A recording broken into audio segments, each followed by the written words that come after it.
Indiana Fever, y'all got nobody to blame but yourselves. You should have thought about this before you made the decision that you made. We now have people. Don't scroll past this. What's unfolding at Indiana Fever training camp already feels more intense than a typical basketball story, even though it's just day one. Right from the start, there are multiple storylines starting to draw attention. Sophie Cunningham's contract situation is beginning to raise questions. Raven Johnson is stepping into a high-pressure first impression, and a few quiet moments on the court are already spreading fast online.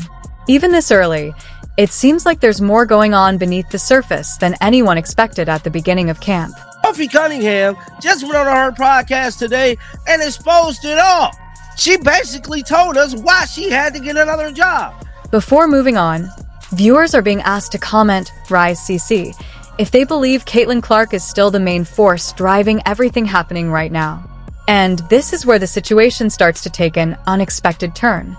Sophie Cunningham didn't just casually address her situation with the Indiana Fever. She didn't soften her words or leave things vague the way players often do when cameras are on her. Instead, she spoke more directly and openly than people usually expect in moments like this. The Fever re-signed our good, close personal friend, Sophie Cunningham, to a one-year contract. Let's go. It was close. It was close. Instead, she addressed the situation on her podcast and offered insights that made people reconsider what they thought they understood about how the organization functions. What she described wasn't a flattering picture. It didn't come across as polished or carefully packaged, and it wasn't particularly comfortable to hear. In her account, she suggested that the Fever's front office didn't necessarily approach things with strong support or a big spending mentality. Given the changes in structure and money and all of that over the last few weeks, like, was the contract better than you thought it would? Nope. Okay, sorry. Nope. It's okay. I think, Sorry. No, it's fine because it's tough because I came off an injury and I haven't been in front of any teams. I had a lot going on this offseason. Instead, the message she described came across as much more direct, almost less like a typical negotiation and more like a firm business position. According to her account, the contract talks didn't feel like an open back-and-forth discussion. Instead, it felt closer to a predetermined outcome where she was essentially left with a choice: accept the terms as presented or move on. I'm not going to put my ego and everything in front of things. And I know it is a business, but I think I'm just wired a little differently. I don't know. I just want to win. And so it was a little weird, but you know what? I think this is a great wake-up call to not get comfortable. I think it kind of lit a fire under my ass even more. On its own, that kind of statement would already be enough to spark discussion. But the timing is what really amplifies it. Sophie Cunningham isn't just a minor piece in the overall picture. She's been a contributor whose presence has mattered at different points, bringing energy, physicality, and visibility when the team needed it most. That became especially important during stretches when injuries and absences forced the roster to constantly shift. From her perspective, though, the level of financial recognition she received didn't appear to reflect the impact she felt she had on the court. I'm gonna lie to you, that was a little kind of frustrating because I'm still... So they basically questioned Sophie doctors. You sure you good to go? It's almost like they was antagonizing her not to come back. What stands out in her framing is that it doesn't come off as emotional or reactionary in a dramatic sense. Instead, she sounds measured, someone who understands that basketball is ultimately a business. At the same time, she still acknowledges a clear disconnect. The value she believes she brought to the team doesn't seem to align with what was being offered back in return. Dope. And so Dope. I'm not going to put my ego and everything in front of things. And I know it is a business, but I think I'm just wired a little differently. I don't know. I just want to win.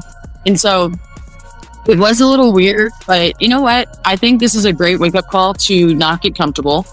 I think it kind of lit a fire under my ass even more. She also spoke about her return from injury, explaining that although she had been medically cleared, she still felt the need to reestablish herself as if none of the previous validation mattered. In that space between official clearance and actual trust, she suggested there was a disconnect that didn't feel right to her. That's where the frustration began to show. From her perspective, it wasn't just about contracts or minutes. It became something deeper. When a player feels like they have to prove themselves again inside their own organization, the relationship stops feeling purely professional and starts affecting them on a mental level. At the same time, another layer was developing in the background that wasn't immediately obvious. While contract discussions continued, the Fever were also in the middle of reshaping their entire identity, building new rotations, testing chemistry, and redefining roles as training camp officially got underway.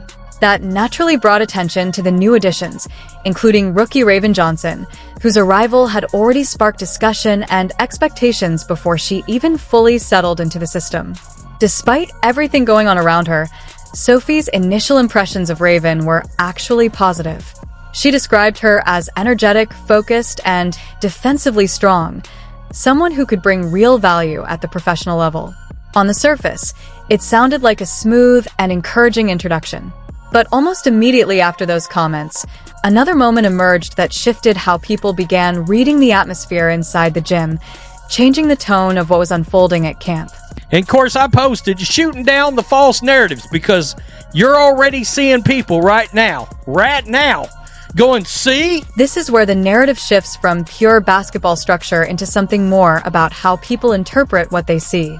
Early in training camp, a short clip began circulating online and quickly became the focus of discussion. During a routine drill transition, players formed a casual line for quick acknowledgements like handshakes and high fives as they rotated through.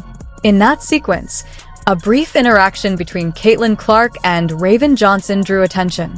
As Clark came through the line, Raven appeared to hesitate and shift slightly away during the exchange, which resulted in what some viewers described as a missed or incomplete high five. From there, the moment took on a life of its own as people started analyzing it frame by frame and attaching meaning to what was, at its core, a very small and split-second training camp interaction. Right here, that's Raven Johnson right there, takes a step back, blatantly takes a step back. No confusion, that's Raven Johnson. This arm is Caitlin Clark. On its own, the moment would be easy to dismiss. Just a small, almost forgettable detail in the middle of a fast-paced practice where things happen quickly and imperfectly. But context has a way of changing how people interpret even the smallest interactions. Because this isn't just any rookie, and it isn't just any star player involved. That combination alone is enough for a brief, split-second exchange to be replayed, slowed down, zoomed in on, and discussed as if it carries deeper meaning than it likely does in real time. What adds another layer is how close in timing this was to Sophie Cunningham's comments about Raven. In one moment, Raven is being described in a positive light, hardworking, engaged, and adapting well to the system. In the next, social media is circulating a clip that some interpret as hesitation or a lack of smooth connection with the team's most prominent player. That contrast is exactly what drives online discussion, turning a routine training camp sequence into something people try to read far more into than what actually unfolded on the court. To me, and I went to bat for Raven Johnson, bruh. And everybody told me, John, you know what? Just wait and see. Wait and see, John. She's going to be a locker room problem. Because fans no longer just receive information passively, they actively connect dots, whether those connections are accurate or not.